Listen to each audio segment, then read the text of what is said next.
खबर दें आपको 29 अगस्त 2019 का इत्तेहाद तंजीमात मदारिस और हुकूमत का मुआहिदा मंज़ीर आम पर आ गया है। इत्तेहाद तंजीमात ने मदारिस को वजारत तालीम से मुंसलिक करने के मुआहिदे पर दस्तखत किए हैं। मुआहिदा PTI के दौरे हुकूमत में वफाकी वज़ीर तालीम शफकत महमूद ने किया। मुआहिदे में तमाम दीनी मदारिस को वजारत तालीम के साथ रजिस्ट्रेशन कराने का पाबंद किया गया है। मुआहिदे के मुताबिक वजारत तालीम मदारिस के अदाद-ओ-शुमार इकट्ठे करने की वाहिद मजाज अथॉरिटी तस्लीम की गई है।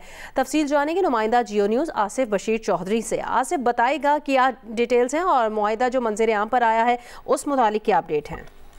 जी, ये पाकिस्तान जब ग्रे लिस्ट में था तो उस वक्त तालीमी इस्लाहात के लिए ये एक मुआहिदा हुआ था जो आखिरी मुआहिदा है जिसकी तफसीलात अभी आपने बयान की हैं। ताहम इसके बाद हुकूमत ने अभी 26वीं आईनी तरमीम पर जो उलमा के साथ बातचीत की उसमें उन्होंने एक नया जो बिल था वो लाया और उसको पार्लियामेंट के दोनों ऐवानों ने पास भी किया। ताहम मौलाना फजल रहमान के साथ जो हुकूमत का वादा था वो उससे हुकूमत मुनहरिफ हो चुकी है और अब उस बिल को जो है वो साइन नहीं किया जा रहा, जिसके बाद एक सियासी तनाज़ा पैदा हो चुका है। ताहम ये वो आखिरी मुआहिदा है जिसके तहत मदारिस ने ये तस्लीम किया था कि जो उनकी जो रजिस्ट्रेशन होगी वो पर पाबंद होंगे अपनी रजिस्ट्रेशन करवाने के। और ये मुआहिदा जो था इस पे इत्तेहाद तंजीमुल मदारिस ने दस्तखत भी किए थे और वजारत तालीम के साथ रजिस्ट्रेशन के ऊपर एग्री किया गया था और ये कहा गया था कि वजारत तालीम ही मदारिस के अदाद-ओ-शुमार इकट्ठा करने की वाहिद मजाज अथॉरिटी होगी। ताहम अब एक नया बिल जो है वो पार्लियामान से पास करवा लिया गया है लेकिन सदर ने उस पर दस्तखत करने से इनकार किया है। जी, 29 अगस्त 2019 का इत्तेहाद तंजीमात मदारिस और हुकूमत का मुआहिदा मंज़ीर आम पर आ गया है। आसिफ बशीर चौधरी तफसीलात से आगाह कर रहे थे। उन्होंने कहा कि इत्तेहाद तंजीमात ने मदारिस को वजारत तालीम से मुंसलिक करने के मुआहिदे पर दस्तखत किए हैं और मुआहिदा PTI के दौरे हुकूमत में वफाकी वज़ीर तालीम शफकत महमूद ने किया। बहुत शुक्रिया आसिफ बशीर चौधरी, आपने तफसीलन अपडेट किया। इसी पर बात करेंगे, हमारे साथ फोन लाइन पर मौजूद हैं चेयरमैन पाकिस्तान उलमा काउंसिल अल्लामा ताहिर अशरफी साहब। बहुत शुक्रिया, आपने जियो न्यूज़ को अपना वक्त दिया। कहिएगा कि 2019 में होने वाले इस मुआहिदे के निकात तो वाज़े हैं लेकिन कन्फ्यूजन कहाँ है और JUI के मुतालिबात क्या हैं? बिस्मिल्लाहिर्रहमानिर्रहीम, नहमदुहु व नुसल्ली व नुसल्लिमु अला रसूलिहिल करीम। देखिए, गुजारिश ये है कि ये जो मुआहिदा हुआ था 2019 में, ये मुआहिदा कोई एक रात में या 2 दिन में या एक मीटिंग में नहीं हुआ। इस मुआहिदे के लिए बहुत लंबी चौड़ी मीटिंगें हुई, तमाम चीजों को देखा गया, तमाम पहलुओं को देखा गया और उसके बाद जो इस वक्त जमीयत उलमा इस्लाम के साथ मौलाना फजल रहमान साहब के साथ मुंसलिक वफाकुल मदारिस अल रफ़िया है और उसकी क़यादत में देखें मौलाना मुफ्ती तकी उस्मानी साहब, कारी हनीफ जलंधरी साहब, मुफ्ती मुनीर साहब, इन सब हजरात ने इस मुआहिदे पर दस्तखत किए हैं और ये बाकायदा एक पूरा निज़ाम बना है। 2019 से आज 2024 है, 5 साल ये निज़ाम चलता रहा। इस निज़ाम के तहत 18,500 यानी 18,400 मदारिस ने अपनी रजिस्ट्रेशन करवाई है, उनके अकाउंट खुले हैं, 1 विंडो ऑपरेशन हुआ है, मदारिस को सहूलियात मिली हैं और ये एक बड़ी असूली सी बात है कि मदारिस का ताल्लुक तालीम के साथ है, उन्हें वजारत तालीम के साथ मुंसलिक होना चाहिए ना कि वजारत सनत के साथ। और फिर ये हजरात अगर 5 साल के बाद आज ये कहते हैं कि नहीं इस मुआहिदे को जो है हम तब्दील करें, तो मुझे बताइए वो 18,500 मदारिस जिसके लाखों तलबा अब वजारत तालीम के साथ रजिस्ट्रेशन जिनकी हो चुकी है, उनका क्या कसूर है?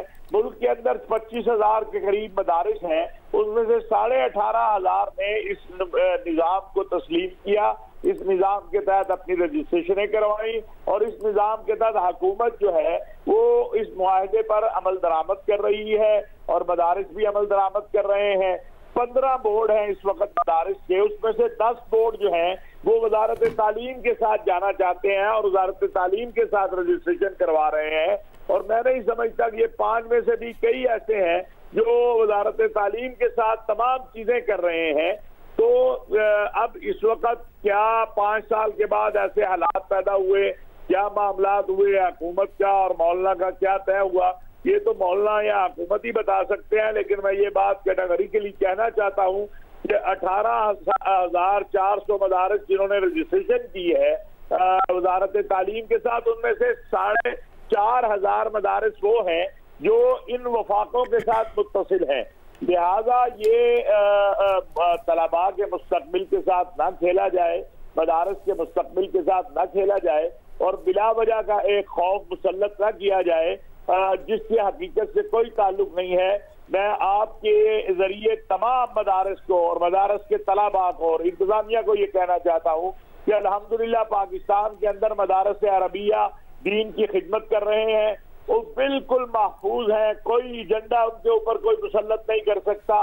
वो दीन की तालीम भी दे रहे हैं, दुनिया की तालीम भी दे रहे हैं। और जो ये मुआहदा हुआ, इस मुआहदे पर दस्तखत मुफ्ती तकी उस्मानी साहब ने किए हैं, इस मुआहदे पर दस्तखत जो है मुफ्ती मुनीबुर रहमान साहब ने किए हैं, इस मुआहदे पर दस्तखत जो है आप देखें तमाम जो अकादरीन है इत्तेहाद तंजीमात मदारस के, उनके दस्तखत है। तो ये अजीब बात होगी कि मैं आज एक मुआहदा करूं और 4 दिन के बाद फिर किसी और मकसद के लिए मैं उस मुआहदे से मुनाफिक हो जाऊं। और हमें ये लाजिक समझाया जाए कि आखिर अगर मदारस का ताल्लुक तालीम के साथ है तो उनको वजारत तालीम के साथ क्यों मुंसलिक नहीं होना चाहिए, उनको वजारत सनत के साथ क्यों मुंसलिक होना चाहिए।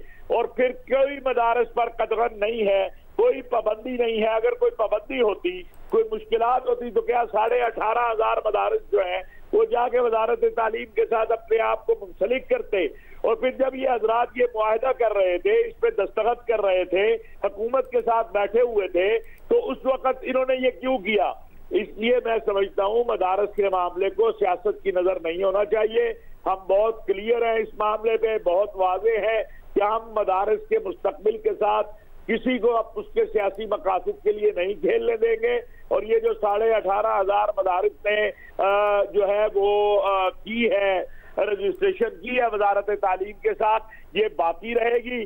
अगर कोई 2-4 हज़ार मदारिस जो है वो वजारत सनत के साथ जाना चाहते हैं तो वो चले जाएं। एक मैं वजाहत कर दूं, आपके यहाँ चल रहा है कि मौलाना फजलुर रहमान ने इस मुआहदे पे दस्तखत किए नहीं, मुफ्ती तकी उस्मानी साहब चूंकि सदर हैं वफाकुल मदारस अरबिया पाकिस्तान के, जिसमें मौलाना फजलुर रहमान के भी मदारिस हैं, उनकी जमात के भी, उनके दस्तखत हैं, कारी हनीफ जलंधरी साहब के दस्तखत हैं। तो लिहाजा ये बड़ा अजीब एक मजाक सा लगता है कि इतनी बड़ी कदावर शख्सियात हुकूमत के साथ एक मुआहदा करें और फिर उस मुआहदे से मुनहरिफ हो जाए और कहें कि हम इसको नहीं मानते। बिल्कुल ऐसा नहीं होगा। मदारिस वजारत तालीम के साथ रजिस्टर्ड होंगे, मदारिस को सहूलतें दी जाएंगी, कोई बैरूनी एजेंडा मदारस पर ना मुसल्लत कर सकता है, ना अंदरूनी तौर पर अपनी सियासत के लिए मदारस को इस्तेमाल कर सकता है, ना ऐसा करने दिया जाएगा। लिहाजा इस हवाले से इंशाअल्लाह हम मुशावरत कर रहे हैं। जो मुल्क के अंदर मदारस के 15 बोर्ड हैं, उनमें से 10 से ज्यादा बोर्ड जो हैं वो इस मुआहदे को मानते हैं, वो वजारत तालीम के साथ इस ताल्लुक को मानते हैं। अगर किसी को अपने तलबा को वजारत सनत के साथ लेके जाना है वो चला जाए। और एक आखिरी बात जो मैं जरूरी कहना चाहता हूँ कि जिस वक्त ये मुआहदा हुआ उस वक्त तो पूरे मुल्क में खुशी का इजहार किया गया कि हुकूमती सतह पर मदारस की तालीम को जो है वो तस्लीम कर लिया गया है, पहले तस्लीम नहीं किया जाता था। आज फिर क्या, कौन सी ऐसी वजह हो गई है, कौन सी ऐसी मजबूरी आ गई है कि एक अक्सरियती फैसले को जो है एक अकलियती फैसले के जरिए तब्दील कराया जाना चाहते हैं। मैं समझता हूँ ये काबिल कबूल नहीं होगा किसी भी सूरत। इस बात का लिहाज मौलाना साहब को भी रखना चाहिए कि अगर उनका एक बोर्ड है तो बाकी जो 14 बोर्ड है या 10 बोर्ड तो बहुत वाज़ेह और क्लियर एक तरफ खड़े हैं, उनके तलबा का मुस्तकबिल, उनके मदारिस का मुस्तकबिल। और जहाँ तक ये कहना सरकारी और गैर सरकारी, तो क्या इत्तेहाद तंजीमात मदारिस के जो बोर्ड हैं वो सरकार से रजिस्टर्ड नहीं है, वो वजारत सनद क्या जो है वो काबुल से आएगी। वजारत सनद भी तो हुकूमत पाकिस्तान के तहत ही रजिस्टर्ड होगी, हुकूमत पाकिस्तान के तहत ही रजिस्टर्ड होगी। 29 अगस्त 2019 का इत्तेहाद तंजीमात मदारिस और हुकूमत का मुआहदा मंजूर आम पर आ गया। इसी पर बात करने के लिए हमारे साथ चेयरमैन पाकिस्तान उलमा काउंसिल अल्लामा ताहिर महमूद अशरफी साहब लाइन पर मौजूद थे। बहुत शुक्रिया, आपने जियो न्यूज़ को अपना वक्त दिया।